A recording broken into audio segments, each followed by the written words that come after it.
Hey there! We are back again with yet another episode of SAFT Podcast, and it's really a joy to be back with you. And I'm really glad that Jacob, you're here with me, and today we're going to continue talking about where we left in the last episode. Yeah. And those of you who have been following us in this natural theology series, you must be knowing that we are doing it in a very bite-sized manner so that we all can learn together and grasp pretty well.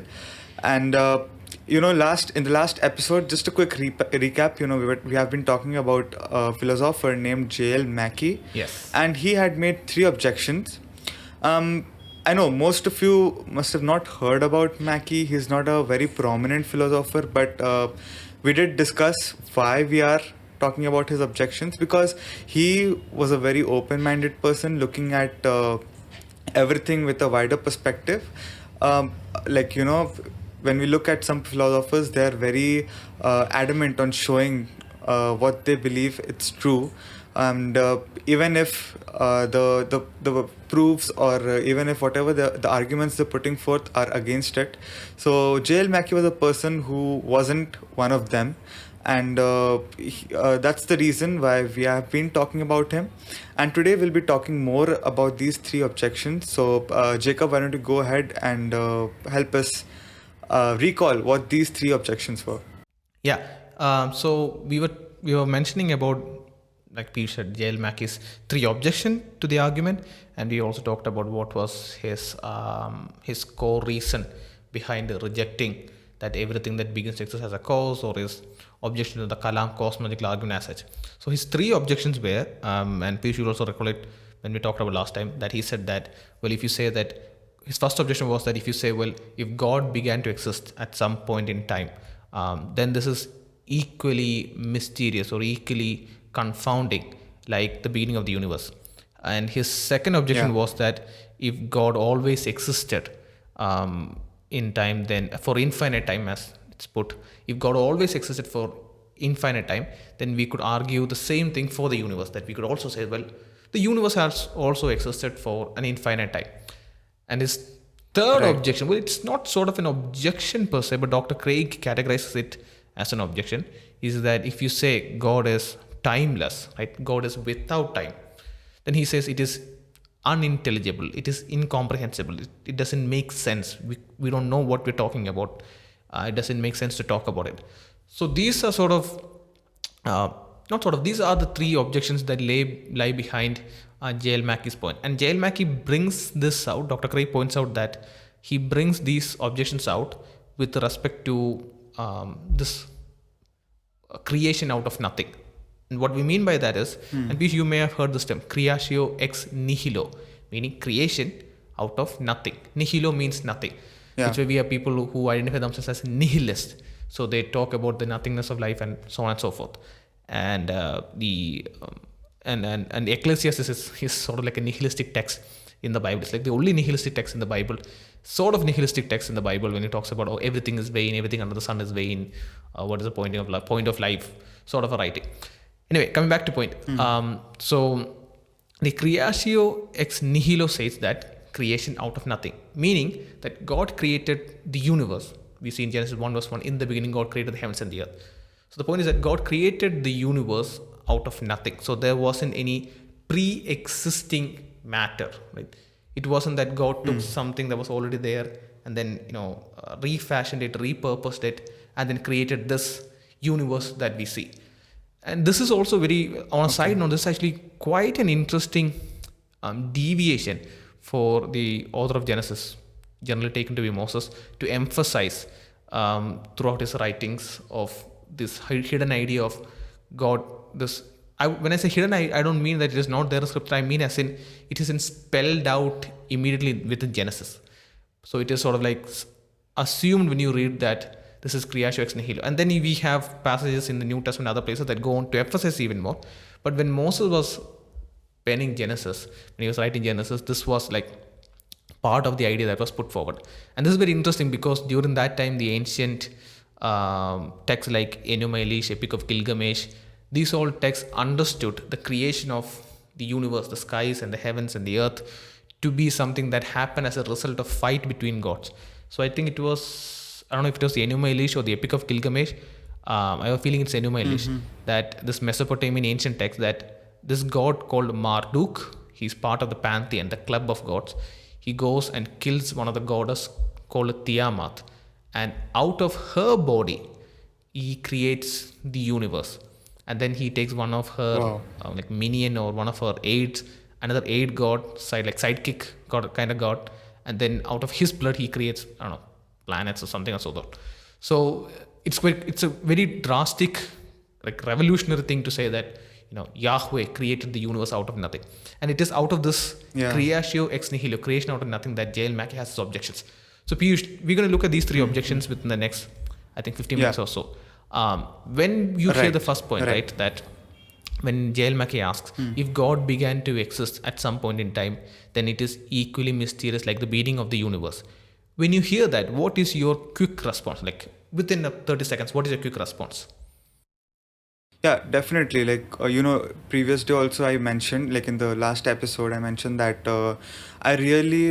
I'm really able to relate with J.L. Mackie, because initially when I started learning more about God and digging into the field of apologetics, I had similar questions, like if we think that the creation of the universe came from God and it's mysterious, then definitely from where did God come? How is that mysterious? I mean, that is also mysterious, right? But then slowly, I got to learn more about it. And the other objections as well, I have a similar take on them. Like when I was learning, I had questions which were, pretty much the same as what J.L. Mackie imposed. True. So, yeah, I think that's the reason why, I can really relate well with these. And I'm sure that many of our listeners would love to clarify these questions. They might be having these questions. They might be growing more and learning in this field. They might be new. So that's where we come in to help you with it. Yeah, true. And I totally agree with you in all of that. I mean, that progression of learning is part and parcel of all of us. But what I want to hone in a bit more and get your thought on is, when J.L. Mackie comes and asks, okay, he says, here are my 3 objections to your Kalam cosmological argument. And his first objection is this. If God began to exist at some point in time, then that is equally mysterious as the beginning to exist of the universe. So you got his objection, right? You got what he's saying. What should be our immediate response to that objection? Not in general to J.L. Mackie, but to that. What comes to your mind? Does anything stand out in that question? We're just going to try and work through this objection. Okay, I think, see, why are we calling this, if we put it in his terms, why are we calling this mysterious person God? Who is God? God is someone who is timeless, spaceless, who is infinitely big, right?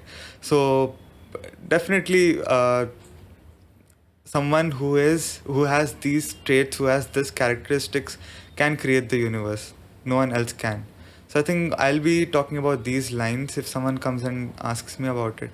Yeah, exactly. And that should be our first response. When he says, if God began to exist at some point in time, like you said, God is, to a Christian, God isn't someone who began to exist at some point in time. So this objection does not, this doesn't concern us at all. He asks, well, if God began to exist at some point in time, then it is equally mysterious like the beginning to exist of the universe. And our response is, but that objection doesn't concern me, because I have never said that God began to exist at some point in time. So did you notice that was the key point in his objection, right? We have to be on that clear lookout to see what exactly is he saying. Now, is that a statement that I have made, or is that a statement that my positions make, and then discern how we should respond to it? So we have to be always on a sharp lookout when we come across these questions. And so I want to be in an even sharper lookout to see whether, and this may be a bit more nuanced than the first one. The first one was pretty easy for us to unpack. His second objection is that if God existed for an infinite amount of time, okay, his objection is, if God existed for an infinite amount of time, then can't we say the same thing about the universe? Right? So what would you make out your response to that objection to be? He says, if God existed for an infinite amount of time, what do you make out your objection to be? And like I said, we're going to walk through these objections, and the audience also will be asking and maybe scratching your heads the first time you read this, like I did too when I read it for the first time. But what do you make out, Piyush?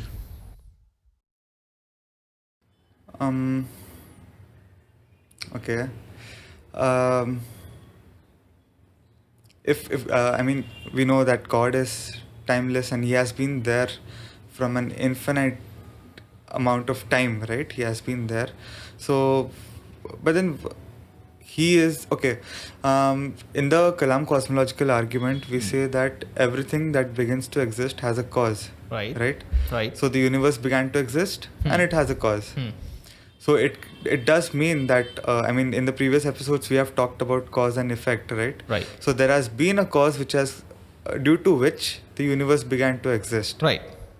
right? So I think if someone asks this question, I'll be again stating this point itself, that the universe has a cause because it's mentioned in this argument which has been proved. I don't know if I made sense about it. Yeah. So one thing you displayed is that because you've known the rest of the argument, right? You were able to point out. Now I would refine what you said a bit more to say, given that you know the rest of the argument. Maybe there are some of you who are following along and trying to think through, who are hearing this argument for the very first time. Like once you hear the argument, your first point would be, well, we have scientific arguments. We have evidence from arguments from philosophy. We have arguments from science showing that the universe did have a beginning. So you can't come along and say, well, if God has always existed, then the universe must also equally always exist, and so on and so forth. Because we have arguments from science that we will look on later episodes showing that the universe did begin to exist. So that shows how we apply our knowledge of the argument to responding to an objection, like our complete knowledge of what we know about the argument to responding to the objection. But this is where it gets nuanced, right? We can't say that God has always existed for an infinite amount of time, because time began to exist with the beginning of the universe. To us, it's kind of nuanced, and kind of, it's when we are exposed to this for the very first time, it takes a bit of time for us to wrap our head around the fact that saying God has always existed is different from saying God has existed for an infinite amount of time. That is what J.L. Mackie is opposing. So we as Christians, we don't say that God has existed for an infinite amount of time. Why? Because time came into being with the creation of the universe. So this gets to the third point where he says, okay, if you say God is timeless, like you mentioned a couple of times, if you say God is timeless, then it doesn't make sense. Now, one thing with J.L. Mackie is that when he brings out this third objection, he doesn't tell us why it is difficult to wrap our head against. I think maybe he assumes that we would follow along and think the same way he is, but Dr. Craig also points it out. He says that J.L. Mackie does not clearly tell us why this is difficult to comprehend or why it is unintelligible, like why it doesn't make sense. He just says, oh, if that is the case, then it doesn't make sense, and he sort of moves on. And that is where the Christian position, the Christian doctrinal position from within Christianity, and the philosophical input that Christianity has gets into a very nuanced and specific point. And there are two positions to take on this when we ask in the relation of God and time and so on and so forth. And the first point is that God is timeless without creation and in time with creation. So before creation, time didn't begin to exist. And so prior to creation, God is timeless. There is no time. God is timeless. But after creation, time began to exist. Like in the beginning, there is a beginning to time. In the beginning, God created. So a beginning happens. And now time began to exist. As Stephen Hawking said, time itself must have a beginning. That's a quote of his. So time began to exist, and then God is in time. And within Christian theology, we refer to one of God's attributes as omnitemporal. We've heard of omnipotence, all powerful. Potence meaning powerful. Omniscient, all knowing. Conscience, science, all of that has that similar terminology. Omniscience, all knowing. Omnipresent, all present, like present everywhere. Similarly, we say God is omnitemporal. And one of the ways that philosophers come to term and theologians come to term with understanding God's attribute as omnitemporal is that God is present in all points of time. And that is one of his omni-capability. Like he is present everywhere, like in everywhere within the universe or everywhere on earth and so on and so forth. we would say God is omnitemporal. He's present in every point in time. And it connects into that when we say that to the Christian, God is without time or timeless without creation, prior to creation, but he is within time after creation. And again, J.L. Mackie does not give us reasons why this cannot be held. J.L. Mackie doesn't give us reasons why this should not be heeded. He just says, oh, it is unintelligible and moves on. And which is why we can't put too much weight on J.L. Mackie's objection. Now, there is a fourth option that Dr. Craig puts forward. And this would be pretty interesting for our listeners also to wrap our head ahead. Now, we are not going to look into all of these questions on God, time, eternity, and its connection and relation to time, and so on and so forth, because this is a deeply complex topic. And towards the end, if I have time, I'll mention about one interesting point about how this whole dialogue around time and all of that takes philosophers into their research. But the fourth option with regard to God existing and the universe existing and time, all of that question is, the fourth option is that God existed prior to creation in an undifferentiated time, right? What does that mean? To differentiate means to draw out the difference. So if I think about differentiating this fruit and that fruit, like I have two fruits in my hand, and I'm thinking about differentiating this fruit and that fruit. So I would say this fruit is red in color, that fruit is purple in color, this fruit has a hard shell, that fruit has a soft shell. And so I bring out the differences between these two fruits to differentiate them. If I say these fruits are undifferentiated, meaning there isn't any differences to draw out, that is basically what that means. So Dr. Craig puts forward saying, well, God could exist in an undifferentiated time prior to creation. Meaning, before God created anything, before God engaged in any activity, and theologians even hold that, every form of creation began with Genesis 1 verse 1. Angels or any created being, everything that happened with Genesis 1 verse 1, that's when time began to exist. If there is no activity whatsoever, right? And I'm talking about there being absolutely zero activity. God isn't changing in his nature. Yeah. God is who he is. So there is no change happening in his nature, and he isn't doing any activity. In that state, you can't differentiate between 1 second or 1 year or 1 day. We are able to differentiate time with respect to activity that happens. That even if you take just a clock, just floating around in space, the ticking of the hand, the second hand, is an activity. And that is what helps us to differentiate that 1 second has passed and 1 second is about to pass, and all of that, make all of that differentiation within time. But if there is no activity whatsoever, and creation involves activity, so if you're talking that this is happening prior to creation, then there is no activity. In that case, God is existing in a time that is undifferentiated, not our time. Our time is differentiated. The time that began with the universe is differentiated. We have seconds and nanoseconds and milliseconds and so on and so forth. We use atomic clocks to be as precise and so on and so forth. That is the time that we are part of within the universe. But God could exist in a time that is undifferentiated. And again, that sort of does away with, that is a fourth option that J.L. Mackie hasn't considered.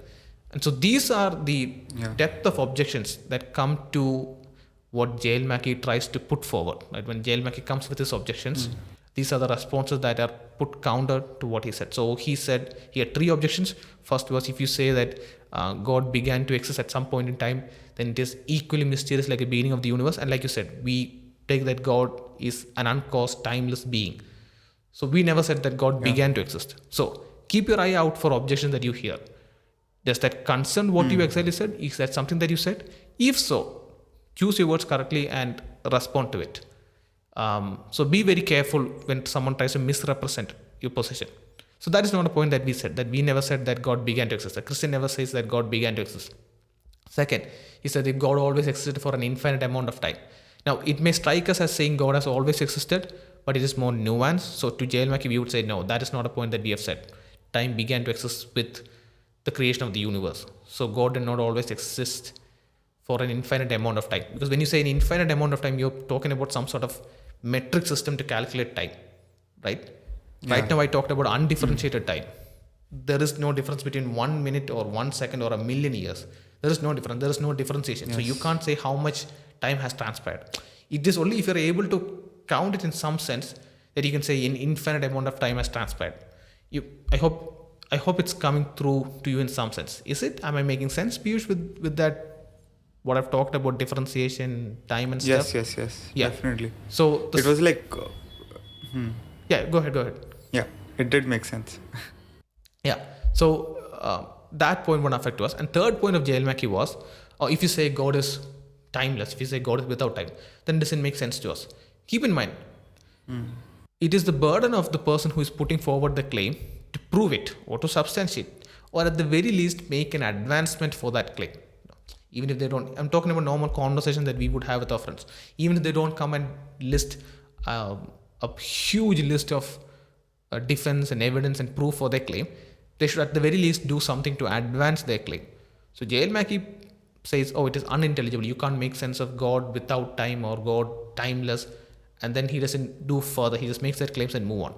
But when we look at it further, we don't see any reason to say that that is unintelligible, because we're not talking about a human being who is existing without time. Then it makes sense. By nature of human beings, we have change happening in our body. So what does it mean to human who is restricted to time to exist without time? But we're talking about God, who is an unembodied spirit, an unembodied mind, a mind without a body. What does it mean to say that God cannot be timeless? How exactly is that unintelligible? It is unintelligible maybe to say a human is timeless or a human can be timeless, but you would have to point out why that is the case. So we said that there are two counter responses that can be given with regards to Mackie's objection to God creating out of nothing with regards to time as such. We could say that God is without time, God is timeless without creation, and he is in time after creation. Time begins to exist and he is omnitemporal in all points of time. Or second objection is that God exists in an undifferentiated time, where there is no minutes or seconds and so on and so forth.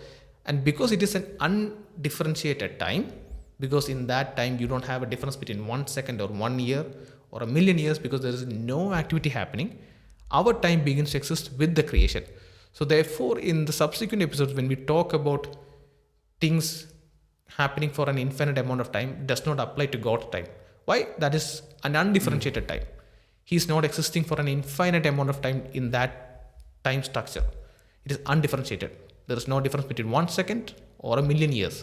So you can't really put a metric to that and say an infinite amount of time has passed and so on and so forth. So we went into this digression a bit because, like I said, we're keeping the Reasonable Faith book as our sort of our text to walk through, to show that we are looking at to present to you our best resource out there to walk you through this wide topic. We could touch on a whole lot of topics that we can, but we want to stay constrained to a skeleton structure, you could say sort of like a syllabus to walk through, and we want to break down all of these points for you, because one thing that I've realized when I've read and studied on my own is that things that I read in one chapter in a book, maybe in one paragraph in a book, would connect to me when I read about something else in a Q&A.